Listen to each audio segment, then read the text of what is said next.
What's up? This is Pat's Chat. I'm Doug Kyed, joined as always by Michael Hurley.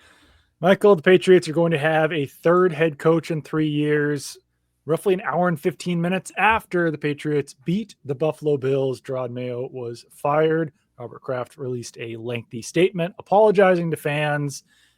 And here we go again. This time they have to conduct a real head coaching search, but I haven't really stated my opinion on any of this, and this is a good chance to do it. So Mhm, here we go. mhm. Initial thoughts from Michael. Yeah, well, first of all, they blew the number 1 pick for absolutely no reason. Just no reason to win that game. That was in name a football game, but in practice was just a mess. Just say one thing about the football game, Doug. The Bills were treating it like a joke. That's what Yes, I would say about it. they treated Josh Allen like a hero for handing off the first snap, and they were goofing around. Like, that was the They were Bills. goofing pretty hard in this one, yeah. Yes, that game was not really a game. So they lost the number 1 pick, and you're kind of going through that realization, and then the firing happens. And I don't know, we've done enough Jerod Mayo job security talk to not be surprised. No, right. If we were to lay out odds, it might have been 50-50, 60-40. I don't know where we stood exactly, but Up I until think this morning when Schefter put out that it was leaning to out, yeah. yeah. So I just think Jerod Mayo wasn't good. Yeah. Like, and I thought he would be, and Robert Kraft thought he would be. And if you go back to last January, I would have said, great choice to usher in a new generation of Patriots football. You've got a younger, former player, energetic, uh, grasps the defense, can lead, all these things. He could not do anything that I thought he could do. Point blank, period. Yeah. I'm not saying, Robert Kraft is an idiot for believing he could, because I thought he could. So maybe, well, That's if fair. Robert Kraft's an idiot, I'm an idiot. I'm quicker to call myself an idiot than anyone else. But the point is, he didn't live up to expectations just on who he is and what he did, not the record. Yeah. 4-13 was about as expected. So I think, I don't know how you feel, but I feel as though within the framework of going 4-13, he was worse than I think anyone would have anticipated. Yeah, I think the firing was completely justified because, as we've mentioned before, like you look at week 1, they beat the Bengals. You look at week 17, they were playing like a far worse team. And I want to throw this game out, just like obviously the Crafts did, because this game didn't matter. The Bills were actively not trying in it, and a win didn't matter in this game. But as the season went along, like the team wasn't improving, Mayo's messaging wasn't improving, the locker room wasn't improving, the culture wasn't improving, nothing was improving. And I will say that I also definitely expected Jerod Mayo to be better at this than he was, even though I think they handed it to him too early. The part in last offseason that I started getting worried was the staff that they assembled. I was immediately like, this is not good. This is cast-offs from the Browns, from the Jets. The wide receivers coach was a quality control coach at University of Washington. Like, we've talked about it all before, but like that's the point where I was like, oh, this is going to be a rough season. And they're probably going to have to fire some folks afterwards. Don't think I would have ever expected that they would have fired Jerod Mayo after one season until just a few weeks ago.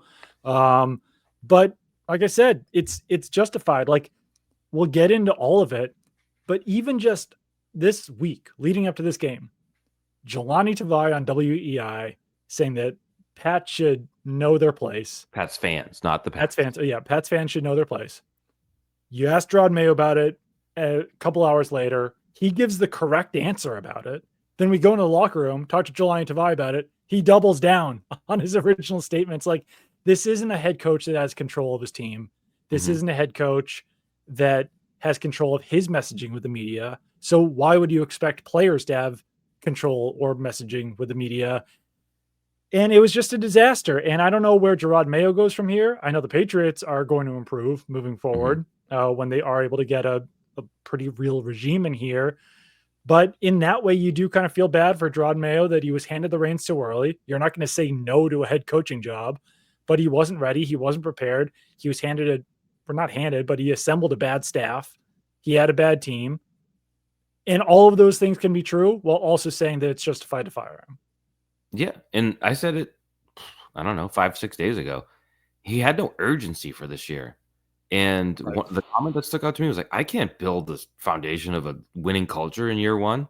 And it's like, well, then get out. Get out. That is your entire job of year one. And that's Right. why when people say Belichick went 5-11 year one. Yeah, he was establishing his culture and knew what he was going for. I still don't know what Jerod Mayo was going for. They weren't tough. They Yep. couldn't stop the run. They couldn't run the ball. That's what they said they were going to be. They couldn't do anything really well. There was nothing they were particularly good at. And it wasn't like you could see the momentum or direction going and then them running out of talent and just coming up short. They never had any sort of direction at all. So I think it was a misfire. I give the Crafts credit for admitting a mistake Yeah. because I think the easier thing to do is to be like, well, you can't just do it after. And I think that would have set them back. Yeah. So you go through a coaching search, you find people that know what they're doing, you build a staff of experienced coaches in the NFL or at college. There are some guys that could have some Mhm. relevant college experience that could do well in an NFL staff. And then you move forward because if you brought this back and made some tweaks and changes, but Doug, I want to say this. I still don't like the front office. I think they biffed the entire draft last year after Drake May, and you now have, well, a slightly less important draft based on what happened on the football field today, but still a significant one coming. Mhm. And I still don't feel great about them. So let's say they get a new coach in, right? Let's say it's Mike Vrabel. Let's say it's whoever. Mhm. And it's still Elliott Wolf. And we come to April, May, June, and we say, well, the roster stinks. We're looking at 4 or 5 wins. Well, you're going to have to look at the front office too, I think. I mean, well, so for now, Wolf isn't getting fired today, basically, is what all of those reports are out there. Because even to talking to people in the front office, it's like, yeah, he's safe for now.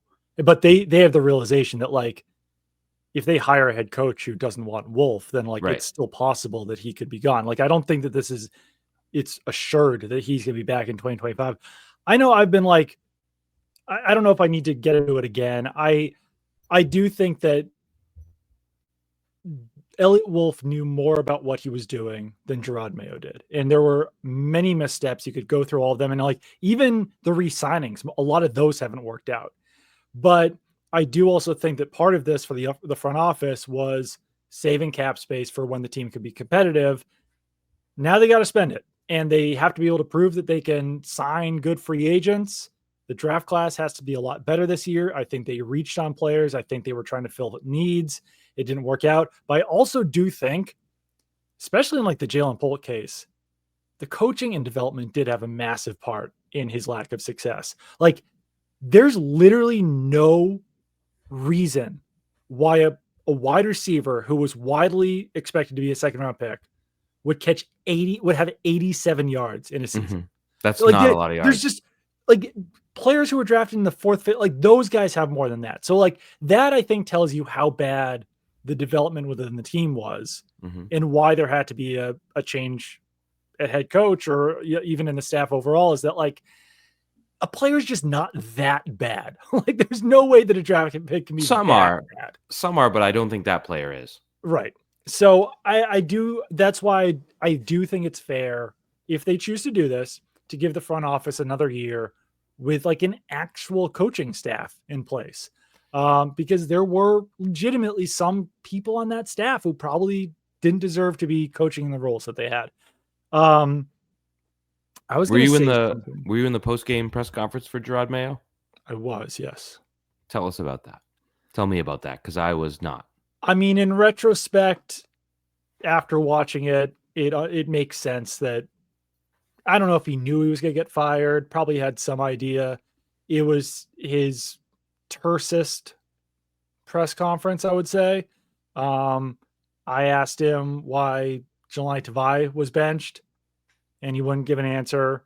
I Wouldn't give did an hear answer that. about why Joe Milton came in the second series. Was kind of giving. He just didn't seem to care, and that was after a win. So I What? think that just his overall vibe was definitely low. I think he Well, knew what was going to be happening. I think the Crafts were waiting for him after the press conference to tell him. nice. But just the report before the game from Adam Schefter that leaning towards gone, you have to see that as a head coach. I should have tweeted this out, but by the time I thought to do it, the game was starting. I asked someone on staff what the overall reaction to what Schefter said about Jerod Mayo was, and the answer was, I would say the vibes are low. And I think that was probably how Jerod Mayo was feeling after the game as well. The vibes were low. Let me ask you this, Doug, because we have our roles on this podcast. Yeah. I'm the silly goofball clown. You are the professional. You fired Jerod Mayo. We assume the results of today's game had nothing to do with it, right? Right. Don't you do it before this game? Yeah. So you lose this game and get the number 1 pick? Yes. If you know what you're doing?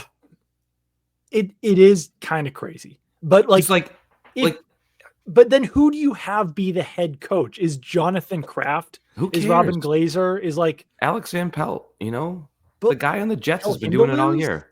Huh? Is he going to lose it on purpose? Who would be the head coach to lose it on purpose? That's the issue, I think. Is that everyone's gonna look at it as this is my opportunity to show off and win. Okay. I think there are numerous. I agree that if he knows he's getting fired, he's probably the worst guy to be the head coach, because then he'll be like, screw you guys and your number 1 overall pick. I'm gonna win. But I don't know if there's a best option for who the head coach is there. I would put it this way. There are numerous options on the staff who could unintentionally win this game for you. Who could unintentionally win? Yes, you don't need to lose it on purpose. If you appoint Scott Peters offensive line coach as the head coach for a week, he probably wouldn't be very good at it, I'm guessing. Right. Yeah. So I don't know. It just feels like a huge loss to go from 1 to 4. Oh, it is for no reason. Massive. Yeah. I mean, no, I agree. This game, and as you know by my voice, I guess, that game was really bad. And have you even said that you were there yet? Oh, I went to the game. I paid $50. The tickets never 50 American US dollars. They never bottomed out, and I said, whatever, $50 is fine. And we sat on the 20-yard line. The vibes in the stadium, it felt like at least half Bills fans. Yeah. It was about, let's say there's a pie chart. You've got 30% Bills fans, 30% Patriots fans, and 30% empty seats. Right. And that leaves you with a few percentage to 10% fill out the rest. Of I don't know. Something. People like me trying to get a vibe check. But there was no way to get a sense of the vibes. Like Joe Milton ran a touchdown in early, and the Bon Jovi played and the gunshot, and it was just kind of like no one was booing, no one was cheering, no one was excited, no one was Did you mad. stay the whole game? Until the final drive when the Bills didn't convert. Okay. It became So clear there was a faint Fire Mayo chant. Did you hear any Fire Mayo chants before that? I didn't hear anything. I heard 2 people behind me. I heard 3 people very far away because it was quiet. It felt like the vibes were like a high school game, but no parents were there. Yeah. So it was like, oh, there's some people playing sports. No one was into it. Let's just chat in the cold. That was the vibe. Basically, let's just hang out in the cold with our friends. There was no vibe, and I was there to see because I've been at Fenway when there's weird vibes. I've been at the Garden when there's weird vibes. I was like, what was? And there was it was empty, vibe wise. So I don't know. I feel like when you're there, you're less inclined to cheer for a loss, right? And you want to have fun, and Joe Milton looked cool and all that. But man, it was just such. Have we seen a more harmful victory for the Patriots? And you can't even compare to the Texans 2 years ago, because that moved them from 1 to 2. 1 to 4, you're not in the trade game anymore. No, you're out of the trade game. Obviously, you can still get a good player. It's a position the Patriots have rarely been in the last 25 years. But it is a huge loss or a huge win. And yeah, I mean, it's maybe Kraft was maybe Jerod doesn't have it in him to do this to us. Or maybe Kraft thought he's such a bad head coach he can't accidentally there was nothing in on purpose. There was nothing in the game that was wow, they're really going for it. It was just 2 teams that were going through the motion. It was don't tear my ACL Sunday in Foxborough. for Right. both teams.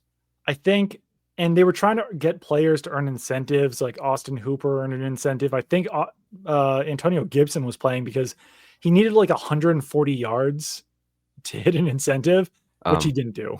Doug, we call him Gibby. Oh, sorry. Gibby Yeah. needed like 140 all purpose yards, didn't get that. I mean, it's also like, so I do wonder how much the Crafts were even kind of saying like we need to do X, X, and X. Well, because if you think, I mean, they didn't play Drake May. He played Right. one So like series. if you're trying to win, wouldn't you play Drake May more than a series? You didn't play Stevenson. Right. You And don't then have any receivers worth resting. I asked Jelani Tavai after the game why he got benched, and he said something like, "That's a question for the higher ups. That's a question for the coaches," implying that the higher ups were not the coaches. So He's a real bunghole, huh? What's his problem? You can't say that professionally, Doug, that someone you talk to is a bunghole because it might ruin your relationship. But he's come off bunghole-ish this week with the radio interview, and then to come down and be like, sorry if I offended anyone, but also like, shut up. I don't expect him to be happy, but man, that doesn't. bunghole is strong. I probably can't use the word bunghole. Yeah. I'm not even implying that he is. I would say that among the people in the locker room, he's not one of the more helpful ones in general. Yeah. Well, I would say this, Doug. If you called me a bunghole and we were having a conversation, I'd be like, I'll take that under consideration and really reflect on how I'm composing myself, because I don't want to come across as a bunghole. So say whatever you want, because if I'm a grown man and you say that about me, I will reflect properly. But maybe it's different with him. I will say, so, and not to get too off topic because there's more important things to discuss, but I do actually find the Tavai stuff very fascinating in general, and something that I've talked about probably way too much over the last few days. Hell yeah. But so yeah, he says the thing on the radio, saying that Patriots fans should know their place, that they can't do Mayo's job, they can't do blah blah blah. As Dwayne "The Rock" Johnson put it from 1997 to 2001, know your role and shut your damn mouth is more Pretty or less much what he said. So then Jerod Mayo says it was handled internally, talked to Jelani Tavai, Patriots fans paid for he says all the right things. So then we go into the locker room, Jelani Tavai is sitting there, and we say like, hey, do you have a few minutes to talk? And he's like, I guess. And then we're like, do you want to talk? And he's like, no. So then it's like, will you talk? Yes. And then I think he really felt prideful about how he felt like he was sticking up for his guys, sticking up for his teammates, sticking up for Mayo. So it all felt like there was no intention, it felt like, for him to apologize or to backtrack or do anything. And I think that's why it did come off the way it did, because I don't think he felt like he was wrong. I think he was proud of what he did. I'm reading into things maybe too much. Like, I have a whole transcript on Twitter that you can read. But then today, no one was talking to him in the locker room, which I was pretty surprised by. I go up to him, ask him if he has a few minutes. Like I said, you got a reasoning for why I didn't play the first quarter. That's between me and the higher ups and the coaches. I said, I think everyone's kind of assuming that it's over the comments. And he said, that's for me and the guys to know, and for everyone else to try and guess. And then I said, did you learn anything from the situation? And he said, what do you want me to learn from this? And I said, I'm not saying you should have, but it happened and I didn't do it. So I'm not telling you that you need to learn something from this. I'm asking you if you learned something from this. This was like a real back and forth that we had. And he said, you got to live with what you're doing. I'm a man about whatever I do, and I live with the decisions that you make. But it really was I asked, did you learn anything from this? And he asked me what he should have learned, kind of in a combative fashion. And I don't know. I didn't bench you is basically what I was saying. You also didn't and I also didn't say what he said. Right. You didn't. So I don't know. Fans to know their role. I don't know. He was weird and oddly confrontational on both the radio and with you guys on Friday. Yeah, what were the Lions and Dan Campbell's? I got so sick, and I guess that's a beneficial offshoot of the Jerod Mayo firing. Is there was this, Mayo said it early, Shanahan's first year was bad and Campbell's first year was bad, and look at them now, and it's like, okay, I could name a dozen guys that started bad and ended bad. You're pointing out 100%. Right. Yeah. exceptions to the rule and saying, well, that'll obviously happen to us. That was so the fact that that didn't sell with the ownership group, which I have to assume is Jonathan at this point. Like, I don't know. He's not to make too much of the clip from Arizona, but Robert hasn't seemed impassioned about the Patriots for a while. That's my impression. I don't know. I don't see him on TV as much. He's going to talk to us tomorrow at 1. So I guess these are all things that I could ask him about, and we'll see what he says. We'll see how many questions he takes. We'll see how long he's up at the podium for, but yeah, it's interesting. Yeah. It's more interesting than last year, I guess, when they did the facade of the not firing. But yeah, I don't know. It felt like this is what it feels like. And this is obviously not sourced. I don't even have a bookshelf behind me. So this is not the sourced information. It feels like Jerod was Robert's guy, not Jonathan's. It felt like Robert had this plan, not Jonathan. It felt like things went really bad. I don't know that Robert would have made this change without Jonathan driving it. That's certainly possible. Like I guess it's like. hard to kind of say that, like, okay, well, Robert was in charge last offseason when they hired Jerod, and now Jonathan's in charge this year when they fired him. Obviously, like, the one notable thing that we're leaving out is that, like, Jonathan wasn't at the press conference for Mayo last year. Right, he had paper Felger's business. Made his jokes about he was handling emergency at the box factory or whatever, at the cardboard factory. I mean, like, it's there are things in media where we make too big of a deal of small things, but presumably, like, the number 2 in the organization not being at the it's just a butt fluffing. Like, there's nothing there except to clap and cheer and be like, look at our new guy. To not be there was weird at the very least. Yeah, no, certainly in retrospect, and after we've seen how everything transpired. I do want to say one thing about this is that obviously, like, no one wants anyone to get fired. Right. But I will say that among people that I've spoken to within the organization, I would say there's almost kind of like a sense of relief that this happened and that ownership was willing to go through with it, because I think that they also saw the same issue that everyone else was seeing. And I think they were kind of saying to themselves, like, are they really going to do it? Are they really going to, put aside ego to fire someone that you hired a year ago? And I think that there was maybe a little bit of a sense of relief that they were willing to do that, even if, potentially their jobs could be at stake. Just that, like, they're putting the organization ahead of themselves by doing this. Well, because I might have mentioned it here. I lose track of what I say. I talk to the wall in my toys a lot, but I'm not going to sit here and stand and be like, fire the coach. I don't know. I've never been that person. Right. Outside of maybe, like, during the Red Sox 86-year drought, I probably said it about a manager or something. It really didn't matter. But I think had they kept him around week 4, week 5 next year, they would have realized this guy's not it. Like, he's just not it. He's not what we thought he would be. And so I do give him credit, because now you can, I don't know, it feels like Rabel is the leader in the clubhouse. I don't know that it should necessarily straight go to him. I think he's a good candidate. I think it makes sense in a lot of areas. But I think you can now try a more experienced coach that has a better chance of success than a rookie head coach who just didn't have it. Wasn't ready. I don't know what you want to say. Like, maybe he'll be ready at some point, but he wasn't ready this time. It does seem like Mike Vrabel checks a lot of boxes of things that they need to do differently. And even in saying that, he's a former Patriots linebacker, but at the same time, it's like, he has experience. He will be able to assemble a better staff. He's got a much different personality, which I think is something that shouldn't be I don't know, can't be underlooked, whatever. He's he's a very crafty asshole in a good way. Like, that's a compliment. And he shows passion, like, he shows anger, frustration, all these types of things that Jerod just never did. And like, I mean, I'll go back too and say that, like, my first big, like, oh God moment was when they assembled the staff.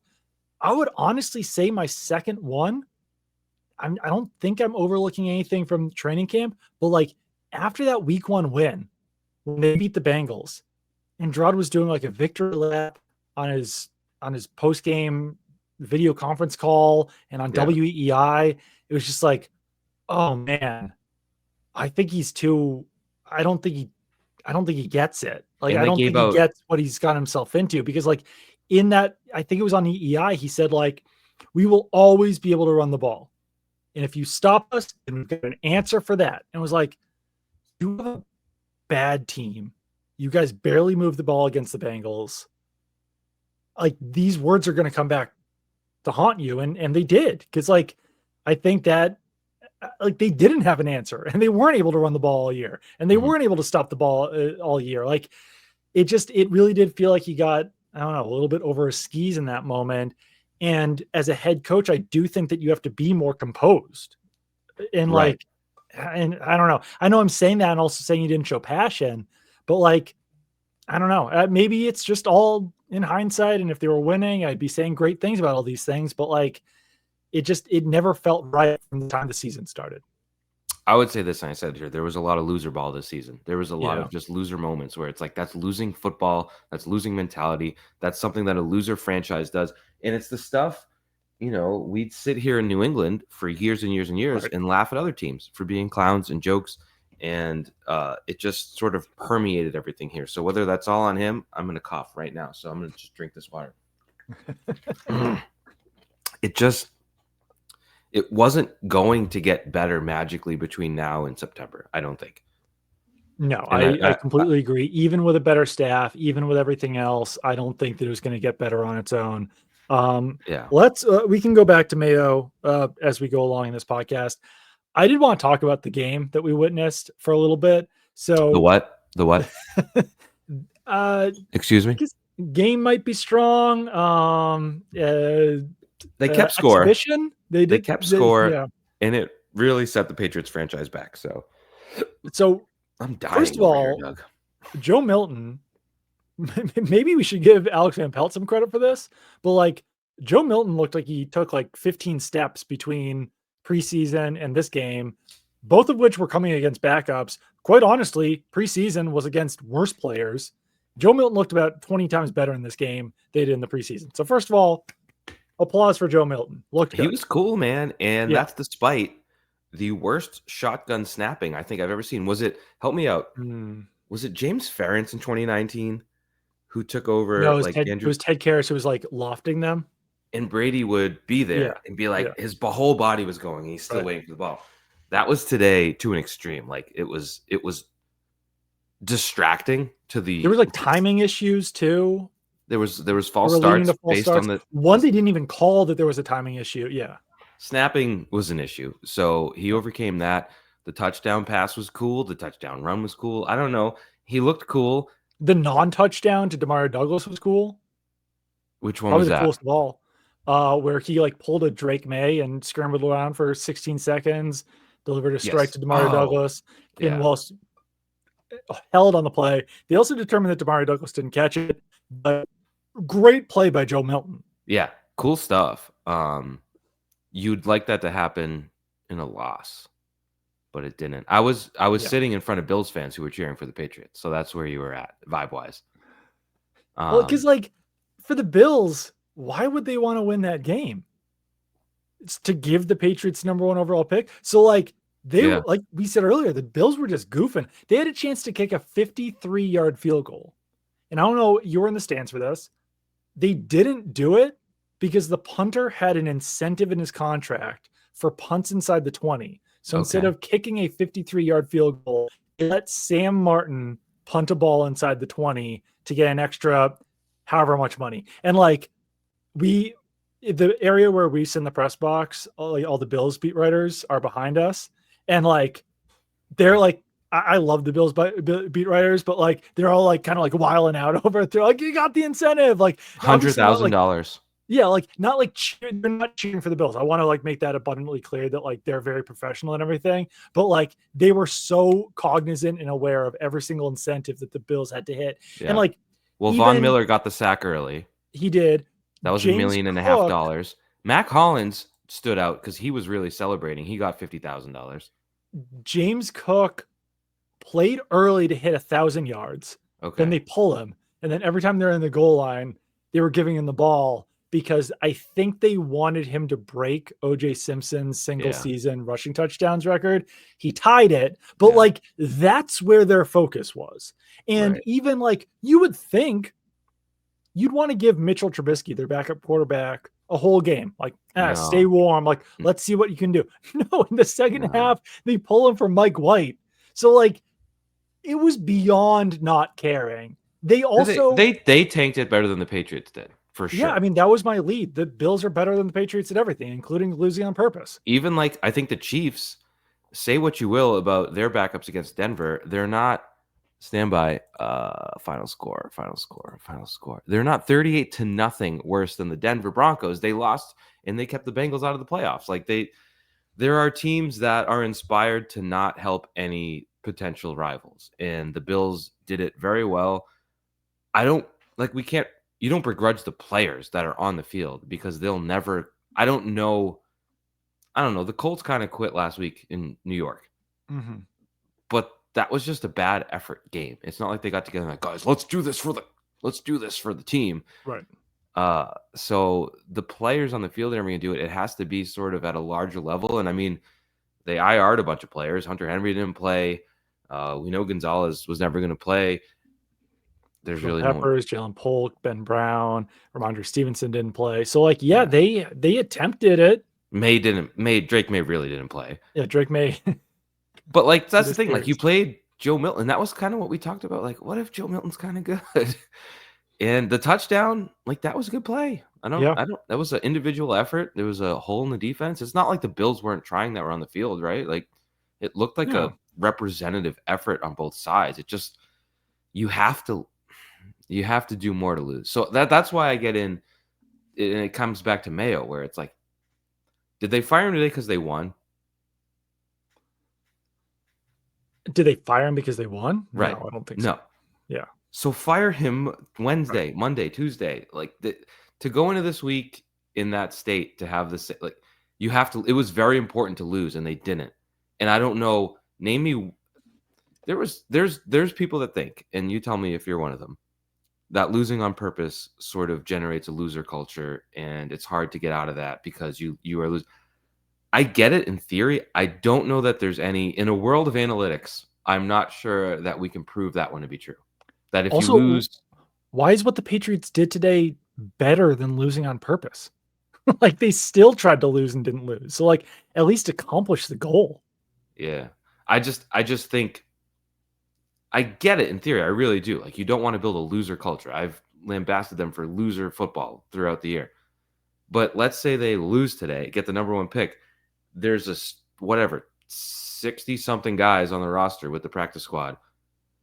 You could have 30 new guys next year. Oh, yeah. Yeah. You should have 30 new guys next year. So I don't think any like lingering culture stench sticks around. So I don't know. It was a bad day for the franchise to go out and beat the Bills 23-16. And quite honestly, like, Kraft probably saved it by firing Jerod Mayo, because I know Patriots fans were obviously rooting for that. They were hoping for that. Yeah. In an ideal world, they would have wound up with the number one overall pick and then done it. But they couldn't figure that part out. Let's play a game on the spot. Ready? Because you were, dialed in your laptop. I was hanging out in the cold with the people. I'm a man of the people, as you know. It's called Name a Stat, okay? Mm-hmm. And I'm going to ask you, Doug Kyed, name a stat from the game. Joe Milton had 241 passing yards. Pretty good. That's a good stat. Ding, ding, ding, ding, ding, ding. All right, name a stat from the Patriots-Bills game that isn't that one. Kayshon Boutte had 117 receiving yards. Jeez. These are all off the top of my head, by the way. Encyclopedia Doug over here. Pretty 117 yards and a touchdown. 7 catches on 7 targets. What a game. Most receiving yards by a Patriots wide receiver since 2022, I think. That's tough. First 100-yard game by a Patriots wide receiver since 2022. Yeah. I would have basically went 2 entire seasons without it. Not good. I would have guessed Pop Douglas had more than 3 catches for 34 yards because he was involved early. Mm-hmm. That's going to do it for your receiving talk. Gibbs, like, they don't have numbers. The fact that they won this game is nuts. And it Yeah, became because there clear. wasn't When did like Alex Austin and Christian Ellis made a couple of good plays on defense, Anthony but like Jennings run stop du jour? it's pretty funny that I'm looking at the stats now. Um, he still didn't have a sack in this game. Like you're playing against the Bills backups. You're playing their second and third string quarterbacks, and you still cannot manage a sack.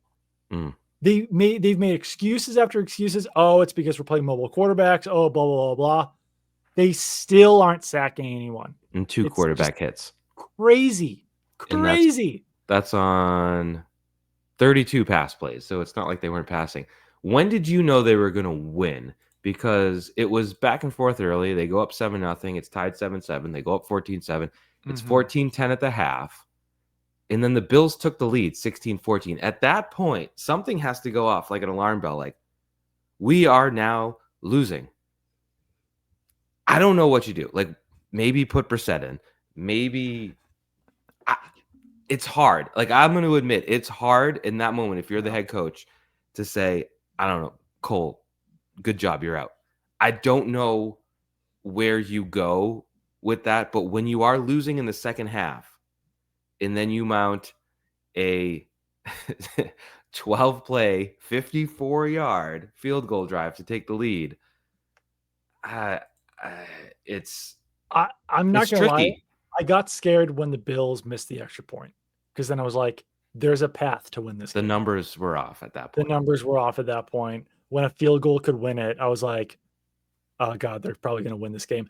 I have said Joe Milton, really fun game, fun performance. I think he like raised his, whatever. Like, I think Patriots fans are excited about Joe Milton, at least as a backup quarterback. He could have been a franchise legend with a pick six in that game. Like Right. he could have like ascended into, I don't even know, like Doug Flutie levels if he had thrown a pick six. That's to where ensure the number one overall pick. That's where you miss Bailey Zappi, because I don't know if you watched Saturday night. He threw that pick six, and you're like, I've seen that. I've seen that one before. That's straight out of the Patriots playbook. So you're right. I didn't see any Bills jumping any outs. I did see Keon Coleman in the game, and I was like, I'd throw to Keon Coleman. And he ran like 5-yard outs and just stood there. It was, here I am. Do not test my hamstring or my quads or my hips. So it was a ridiculous game. It was one of the weirdest games. I'm glad it happened against the Bills though, because like I said, like I genuinely like the Bills beat writers, so at least I could like talk and hang out with them a little bit. Mm-hmm. But otherwise, this was like barely a football game. It truly was. Yeah, that's how I would put it. I was there. I watched it. It happened. Do you want Milton to be the backup next year? I don't know, Doug. That was not a football game. I mean, he's cool. I don't know what to tell you. He's cool. He threw some short and intermediate passes accurately. Yeah. Some on the run. Yeah. That there was enough there to, like, yeah. I mean, I don't want to see Jacoby Brissett anymore. So I think he probably showed enough where he could be like, yeah, he could be the backup. Yeah, he was fun. I mean, if the point is, no matter what NFL team you are, how many teams can withstand the loss of their starting quarterback? It's not many. So no, exactly. Yeah. So can you run your offense and not talk to Mike Reese about how he should not be blamed for how bad they were when he started? Yeah, I think he can do that. I think. Let's talk about next steps, and we'll get into this more later, especially when the interviews start and everything. But who do you want to be the next Patriots head coach? Brian Stork. That would be a rough one. Offensive, gruff like Rabel, knows his stuff. Gruff. That's no, I don't know. I've said on here the trick is you go defensive head coach. He picks his OC. Yeah. He works well with Drake May. Yeah. Let's say they run a good offense next year. It doesn't have to be a great offense. It has to be a top half offense, not even if we look at Canales. Yeah. And he's gone. I mean, like with Vrabel, that guy's gone. He two of his offensive coordinators. Yeah. Went on Arthur to become Smith. head coaches. Arthur Smith got a head coach job because Derrick Henry is a freak of nature. Yeah. Matt Like, LaFleur got a head coaching job. And like Drake May could be that guy to get yeah. guys offensive coordinator jobs. And like, lo and behold, Arthur Smith, without Derrick Henry, isn't a great offensive coordinator or head coach, whatever it may be. You know what I mean? And so there's going to be someone that comes in. Dave Canales ran the 23rd ranked offense last year for Tampa Bay, head coach. Shane Steichen, really 1 year with the Eagles. They go to the Super Bowl, gone. It is the tricky part. I just feel like it's not a reason to go away from a guy you believe in, Right. but it's an issue that you create with your quarterback if you don't get an offensive head coach who's going to work hand in hand with him. Now, that being said, Doug, I'm looking at Cleveland firing their offensive coordinator back-to-back years with an offensive head coach, and it's sort of like it's not a path to success just picking an offensive head coach. 100% no. Yeah. So it's difficult. I like Vrabel. I think he's like, when I called him an asshole earlier, it's the highest compliment I can give someone because of the way he's direct. He is forward. He knows what he's talking about. Yeah. He's no BS. Like I can see him working here, like in the Boston market. I think he'd be good at it. Not in a Boston market, in the Boston market. I'm sure he would like Boston market too, like chicken, mashed potatoes, and corn. Let's be real. I would like a full search. I would like a more comprehensive look. It feels like arrows are pointing to Vrabel, which maybe is premature, but what are your thoughts on who they should hire? I think that Mike Vrabel would be an immediate upgrade over Jerod Mayo. I think that they would become competitive. I think that it would be a very good head coach, but I do hear you on the offensive coordinator concerns. And it's honestly like, yeah, he's obviously pretty good at picking offensive coordinators also. But if they're going to be leaving after a year, then that's an issue. Because like, if you got like Mike Vrabel and then like Josh McCown as your offensive coordinator, that sounds sick. But then what if McCown leaves after literally 1 year? Then you've got to have a really good quarterbacks coach behind him too to become your next OC. And it does create issues there. I like everything else about Vrabel, but that is obviously a concern. Ben Johnson from the Lions, they're on right now. He's been phenomenal as their OC. They've been top 5 the last 3 years, every year that he's been an OC, but he doesn't have any head coaching experience. So I don't know if the Patriots would want to do that. Liam Cohen, he's been a good offensive coordinator for the Bucs. Do you hire him because he's an offensive? Like, the issue is that you're not going to get a great offensive mind who has head coaching experience because those guys just aren't available. So either have to get an inexperienced offensive coach or an experienced defensive coach who's going to run through OCs. Brian Flores is another one that's very popular. Brian Flores, great coach. He's doing a phenomenal job with the Vikings right now. It would obviously concern me that he had 4 offensive coordinators in 3 years with the Dolphins. Yeah. He had issues with Tua Tagovailoa. So like that would definitely concern me a bit if I were the Patriots. And it's certainly worth talking to him and asking him how he could resolve those issues in the future. Yeah. But it would give me some pause, obviously. Kind of an asshole in a different way.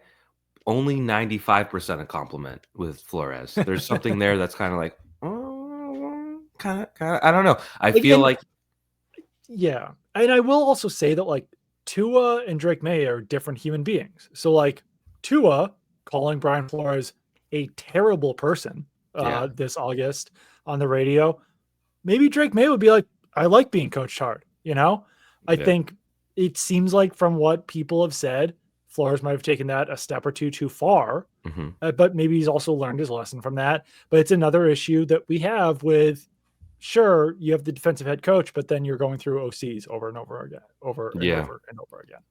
Yeah, no, I mean, Ben Johnson's the obvious sort of exciting thing, but I don't know. Can you go from a rookie head coach to a rookie head coach? And especially on a team where roles are so defined. Like Ben Johnson could have had head coaching jobs last year, but decided to stick with the Lions because they have everything is sort of, to borrow a term from our guy Jerod Mayo, everything is siloed out there. Nice. Everyone knows their role. Everyone knows their position. We saw them on Hard Knocks. We saw how their sort of coaching staff is built. We saw how their players respond. We saw where everyone fits in. And Ben Johnson, and it's no knock on him, he fills one small role in terms of leading that team. Right. Yeah. Dan Campbell carries a hell of a big load of just establishing an identity and leading the team. And if you have a guy to be your sort of activator, Right. it's a great situation. It might not translate in a situation like this. I mean, it's not entirely dissimilar to Mayo being a good co-defensive coordinator in a bad head coach. We don't know what Ben Johnson's like as a head coach. I could make all these cases. He's going to be good for X, Y, and Z. He might actually be bad. So there's real risk with him in particular. No, I would agree with that. And I think that, I mean, you would hope that if they did hire Ben Johnson, perhaps he brings in someone other than someone like Ben McAdoo, who has been a head coach, who could help him out a little bit more in that role to teach him how to become a head coach. Or maybe Dan Campbell's doing that for him with the Lions right now. But there's no perfect candidate. If there was a perfect candidate, then he'd already be a head coach right now. And that's what makes things a little bit difficult. Did you see the report from Jay Glazer that teams are trying to trade for Kevin O'Connell? I did see that. What's that?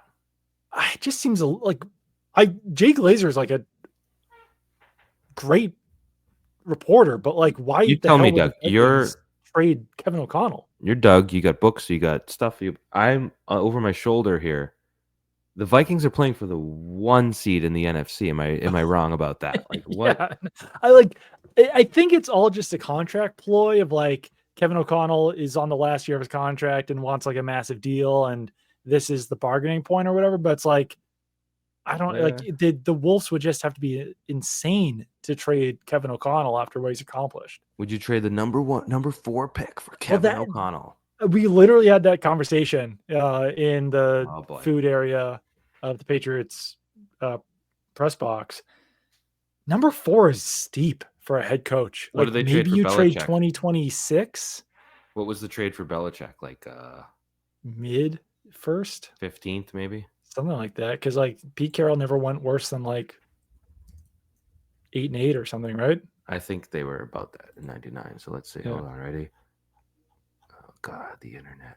The Jets. I think it was probably like 15th or 16th. It was 16th. Yeah. So like I would trade 16th, but 4 is so high. Would you for Kevin O'Connell? I don't know. It's just I don't know. It's so unheard of that I guess the report sticks out as a bit. Well, like if Bill Belichick existed today, that would have been a one-time defensive head coach who had been a coordinator for the last 3 years. Like, I think that like O'Connell is this sounds ridiculous to say, but like Kevin O'Connell in 2024 is a more valuable head coach than Bill Belichick in 2000. You know what I mean?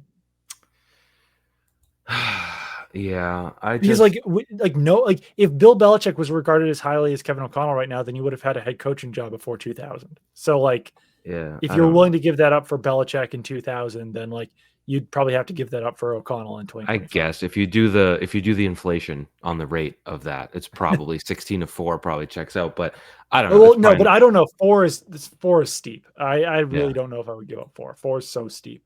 Who's gonna go fourth? Abdul Carter? Probably, yeah. Like Travis Hunter even could. You know, it's like Abdul Carter, Travis Hunter, the 2 quarterbacks, McMillan. Yeah. It's just your roster's not getting better if you trade the 4th overall pick. Like it's getting a little bit better, but not like you don't have that franchise player locked in. Let's take a Pat's chat stand, and I'm trying to click over. There you are. We are out on trading the number 4 pick for Kevin O'Connell. Lock it in. Not happening, according to us. I think it would be too steep. But that's where I think the losses today is with the 1 pick. I think we were envisioning 1 became 7, 8, or whatever, right? A 2nd and a 1st next year, and now you're just looking at 4. Yep, 100%. I don't know. I mean, if we look at the order, like the Raiders are still behind you. The Jaguars aren't in the quarterback. Those are just teams that could trade up to 1 or 2. Like it's not your teams aren't trading up to 4 typically. You know, like the Titans could theoretically take a quarterback. Right. The Browns might not because of how much money they owe. Like it's I don't know. The Giants probably will. Yeah. Dayball's another name I would throw in the mix if he is. I haven't followed if there's any end of season support or otherwise. He hasn't been fired yet. I know that. He would be an offensive guy. Kind of looks like an asshole, but I don't think is an asshole. So that's a knock against him. I think I want an a-hole, Doug. I don't think he's overly cooperative with the Giants media, from what I've heard. I don't know. There's something about someone who's a little prickly that I think works. I think he's a little prickly. Yeah, so maybe I don't think he's as prickly as. See, like Rabel's really good at masking it and putting on the charm, right? But letting you know that what he's saying is what he's saying. I don't know. Maybe I'm overvaluing that, but I just think there's some element that no matter how people lament the modern player and whatever Mayo was supposed to do, reach the modern player, it's still football, man. Like there's still like a prototype, I think, of a football head coach. Yeah. And he's got short shorts pulled up too high. He's got a big gut, and he's like, I don't know, insulting your manhood as often as he can. And I feel like you want someone like that because we've seen the alternative in a short burst, and it sucked. There is the Sean McVays, though, that aren't prickly, that are, McDaniel. Well, McDaniel, like, obviously hasn't had the success that McVay has, but I'm just thinking, like, I think Andy Reid's LaFleur, not a dick, right? So, like, I think in today's generation or whatever, like maybe coaches could be a little bit different with these Gen Zs and Gen Alphas and everything, but Gen Beta now, Gen Beta. But I don't know. I don't know. I think we should probably wrap this up soon. But how are the comments looking? There's a lot of comments. There's like actually it's become like unmanageable, I would say. Look at us. Like I don't know, but a lot of agreement with how great we are. I think I'm just reading the comments and they're like, wow, handsome, mature, demure. It's all in there. So thank you everyone for listening. That's cool. I think that overall, just like overarching, this has been a very scatterbrained podcast because I was at the stadium for too long and it's too late right now. But it's what had to be done. And I guess I do want to ask about like the timing of it. An hour and 15 minutes after the game ended. I was surprised. But that plays into your point of like, if you knew you were going to do it, then why not do it before the game? Right. And the idea I do think that a Sunday morning at 9 a.m. firing would have been a little weird. But it would have disrupted the stability of your football team. Yeah. I think it would have helped actually in a grand scheme of things. Yeah. What you brought in was some stability. And I think if you could have disrupted that, it would have made a loss easier. And like to reiterate, they were losing in the second half. Right. For as little as the Bills wanted to win, they had incidentally taken a lead in the third quarter. And then the Patriots won. Unbelievable.